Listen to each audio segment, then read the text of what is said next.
Okay, so I'm going to read a very, very, very short bit from the book to end with.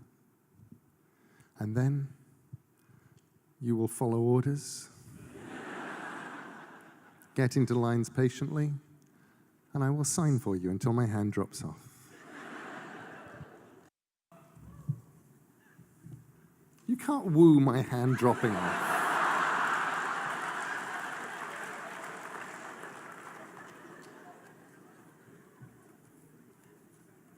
It's the wrong thing to woo. You should make sympathetic noises.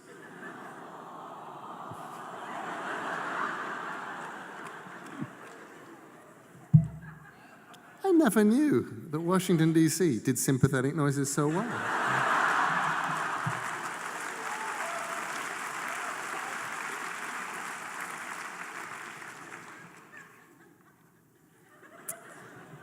Thank you. And because the chapter that I read you before was very dark, here's something a little bit more fun. It begins with old Mrs. Hempstock, who is old, inspecting a mysterious coin that appeared in our hero's throat.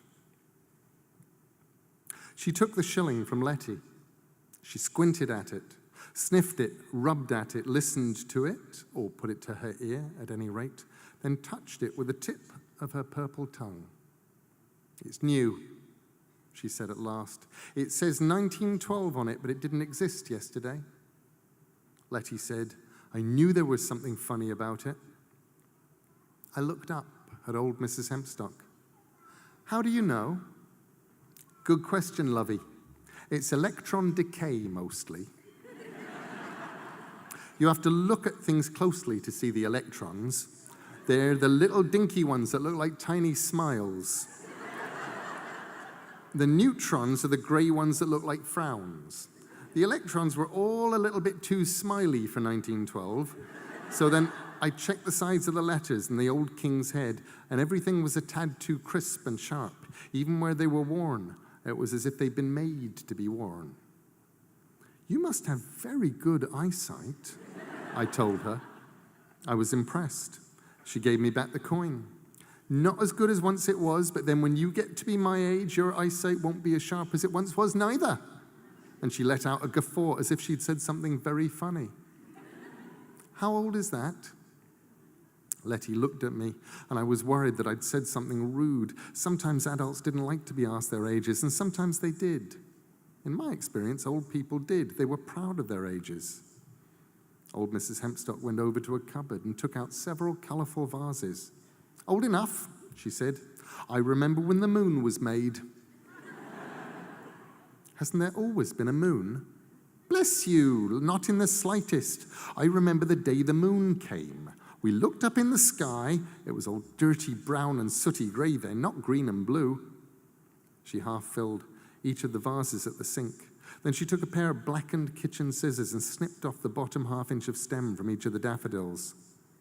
I said, "Are you sure it's not that man's ghost doing this? Are you sure we aren't being haunted?"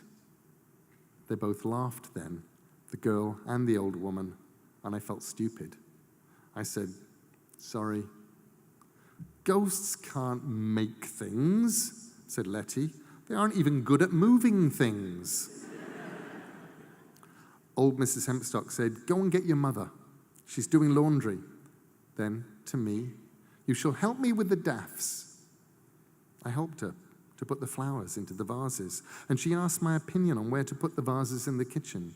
We placed the vases where I suggested, and I felt wonderfully important. The old woman gave me a lump of honeycomb from the Hempstock's own beehive on a chipped saucer and poured a little cream over it from a jug. I ate it with a spoon, chewing the wax-like gum, letting the honey flow into my mouth, sweet and sticky with an aftertaste of wildflowers. I was scraping the last of the cream and honey from the saucer when Letty and her mother came into the kitchen. Mrs. Hempstock still had big Wellington boots on, and she strode in as if she were in an enormous hurry. "Mother," she said, "giving the boy honey. You'll rot his teeth." Old Mrs. Hempstock shrugged. "I'll have a word with the wigglers in his mouth," she said. "Get them to leave his teeth alone." "You can't just boss bacteria around like that," said the younger Mrs. Hempstock. "They don't like it." "Stuff and silliness," said the old lady. "You leave wigglers alone and they'll be carrying on like anything. Show them who's boss and they can't do enough for you. You've tasted my cheese." She turned to me. "I've won medals for my cheese. Medals. Back in the old king's day, there were those who'd ride for a week to buy a round of my cheese. They said the king himself had it with his bread, and his little boys, Prince Dickon and Prince Geoffrey and even little Prince John, they swore it was the finest cheese they had ever tasted." "Gran," said Letty. And the old lady stopped, mid-flow.